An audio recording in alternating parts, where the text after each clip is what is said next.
Most tire businesses don't struggle because they're bad at fitting tires. They struggle because the right people never walk through the door. And here's the part most shop owners don't realize. You might already be surrounded by businesses that can send you steady, high-trust tire jobs without you spending a single pound on ads.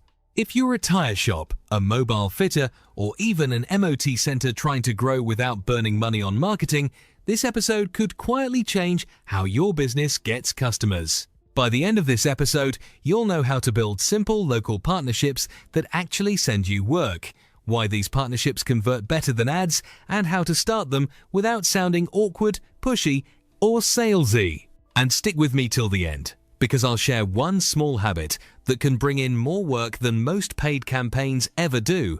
Let's set the scene. Every day, car owners are already visiting local businesses around you. They're washing their cars. They're getting MOTs. They're buying used cars. They're dealing with mechanics, taxi offices, fleet managers, even driving schools. These customers already trust someone locally. The problem is that someone just isn't you yet. When we talk about local partnerships, we're not talking about complicated contracts or formal agreements. We're talking about teaming up with nearby businesses who serve the same type of customer car owners but don't compete with you. Think about valeting and detailing services, hand car washes, used car dealers, independent mechanics, MOT centers, taxi firms and fleet operators, driving instructors, even estate agents with company cars. They already have the customers you want.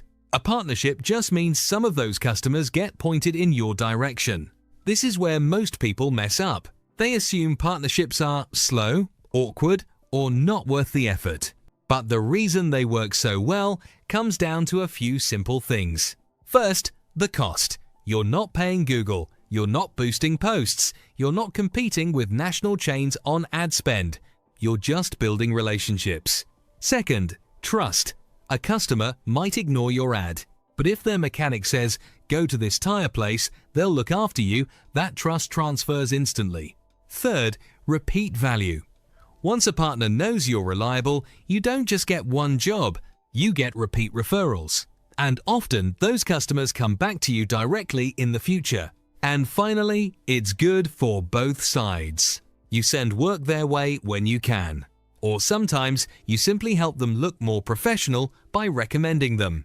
Now, here's something no one really talks about. You don't need fancy offers to start. Most partnerships fail because people overcomplicate them. You don't need a written agreement. You don't need revenue splits on day one. You don't need to promise the world. You just need a simple conversation.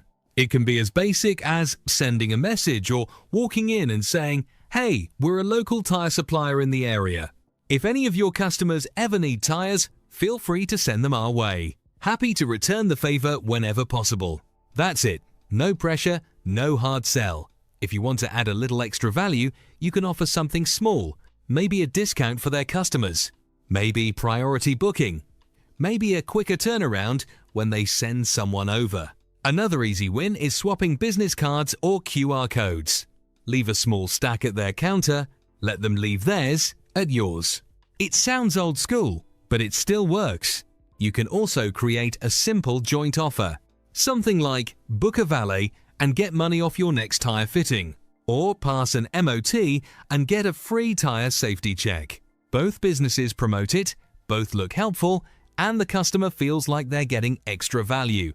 Don't skip this part because it's powerful and completely free. Mention each other online, a quick social media shout out, tag in a post, a recommendation in comments. It makes both businesses look active, trusted, and connected locally. And if you really want to stand out, think about bundling services. Tire fitting plus a wash, MOT plus tire inspection. Anything that makes life easier for the customer usually wins. Now, a quick warning. There are a few things you want to avoid.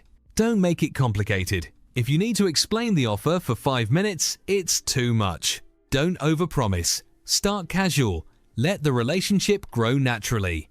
And don't forget to track where your work is coming from.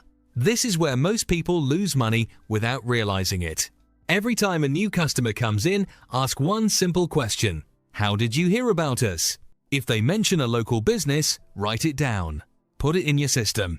Even a simple note is enough. Because once you see which partners are actually sending you work, you can double down. That might mean giving them exclusive discounts, faster turnaround times, or even a direct WhatsApp number for quick referrals. Approach one new local business a week. Not 10, not 50, just one. You don't need dozens of partnerships. 2 or 3 strong ones can keep your diary full. One of them could become your best source of work for years. But you'll never know unless you start. So let's recap the key points. Local partnerships work because they're low cost, high trust, and repeatable. You don't need contracts or complicated deals. Simple conversations beat fancy strategies. Track your referrals so you know what's working. And focus on building a few strong relationships, not loads of weak ones. You don't need to grow your tire business alone. The customers are already out there, you just need the right people pointing them in your direction. Start small, start local, and keep it win-win. If you want more clear, practical advice on growing a local business without wasting money or overthinking everything, subscribe and stay connected. And let me know in the comments, which type of local business would you approach first?